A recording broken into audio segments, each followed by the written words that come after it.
we already know this, but specifically for women, there's something called PCOS that we need to understand a little bit more. So we've invited Osunsanya Olajumoke back to the studio. Now, she is a registered dietitian, nutritionist, and the founder of Cairo Diet Clinic. It's renowned for providing medical nutritional therapy, and also she's been able to discuss this particular topic at length before. It's great because we want to talk about PCOS in women, diet, and lifestyle management. Welcome back to the show. Thank you. I'm getting used to this platform already. Oh, thank you. Now, you've had basically a series of episodes with us already, discussing various aspects of nutrition. Yeah. But this is a very delicate one that many people don't understand. Please break down what PCOS actually is. PCOS means Polycystic Ovarian Syndrome. Okay.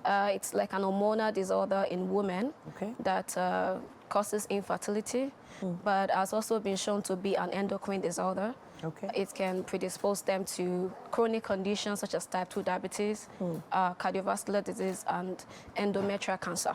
Okay, so this is a lot more serious than many people realize. Yeah. But are there any visible symptoms? How do women identify it, or who identifies it or diagnoses it? Yeah, well, PCOS is usually misdiagnosed in women, but there are 3 ways you can know if you have PCOS.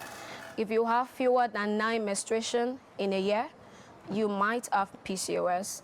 If you have what we call hyperandrogenism, that means that you have elevated hormone, that's the male sex hormone in your blood.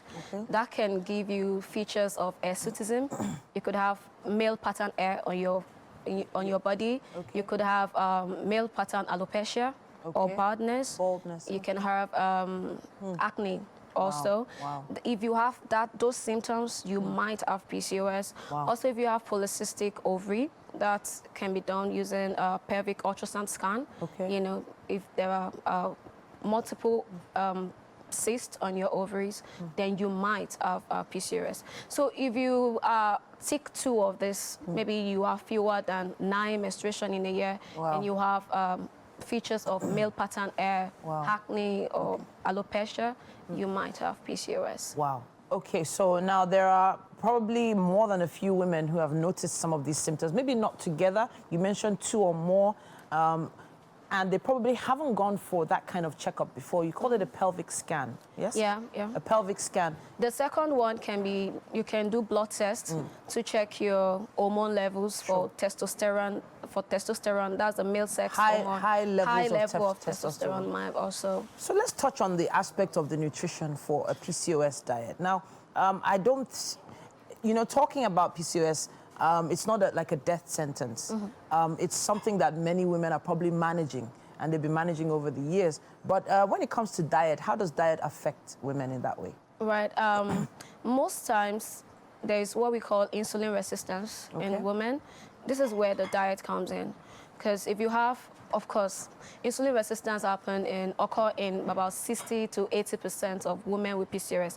Either you're obese or you're not. Even if you're slim, the insulin resistance could be there. Okay. So when you work with a dietitian, you are able to carefully go on what we call the low glycemic diet, right? And carefully choose foods that will not easily spike your blood sugar. Basically, you'll be able to develop a good relationship with your diet in such a way that you keep your insulin levels low all the time. Because the more, what we call, the more insulin you have in your blood, the higher the androgenism, the higher the level of male sex hormones in the blood, and the more you'll be experiencing the irregular menstrual cycle, and of course an ovulation. That means you're not ovulating well, and that could put you at risk of infertility.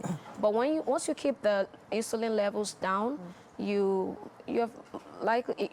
most likely manage the condition very well. Okay, so in other words, if, for instance, someone has been living with this situation and have maybe not been as fertile as they would want to be, adjusting their diet could increase their chances of fertility.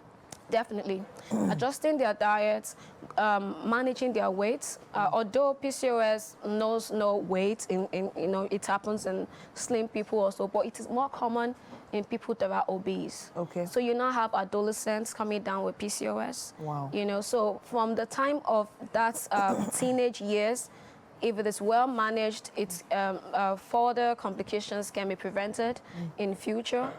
So yes, if you're obese, you can work with your dietitian to go on a sustainable diet, because women with PCOS are also at risk of mood swing, depression, binge eating disorder. So they cannot just go on any quick fix diet. Wow. They are genetically predisposed to big weight, right?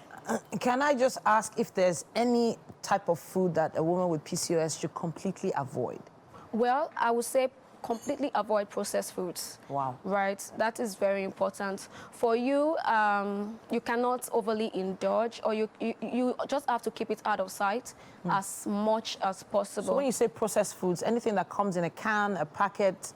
Yes, anything that's very high in sugar, high in fats. Okay. Right? You want to avoid it as much as possible. Just take it only occasionally. Don't keep it in sight, right? Because, like I said, women with PCOS have what we call binge eating disorder. It means that once you have mood swing, you easily switch to that. That will cause you more weight gain and will give you some roller coaster of emotions.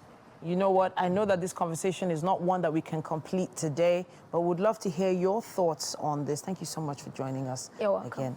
Again. Thank you so much for all your comments and contributions and questions. We'll see what we can do to answer some of them online.